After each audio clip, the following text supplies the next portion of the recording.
Hello mga idol, kumusta kamo tanan diha?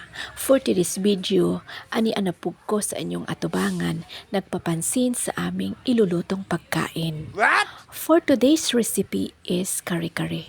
Siguro maraming nakaka-relate kung gaano kasarap ang kare-kare.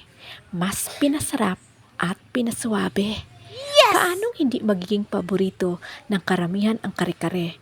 Kompleto na nga ito sa karne at gulay. Sobrang sarapan ng sabaw. That's right! Magpaibog-ibog sa ako ninyo. Karong adlawa, sa amo ang lami ang paniudto para ganahan kamo magluto, pariha kanamo. Ang kare-kare ay isa sa pinakatanyag na putahe. Ang mga sangkap nito ay mura lamang at madaling hanapin. Ito ay simpleng-simple at sandali lamang lutuin.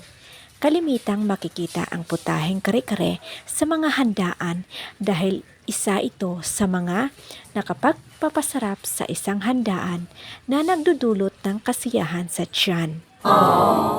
Nakakagutom, di ba? Idigayahin niyo ako. Subukan mong magluto nito. Masarap at sikat na putaheng ito na talaga namang nakakabusog. Maraming salamat sa panonood. To God be the glory.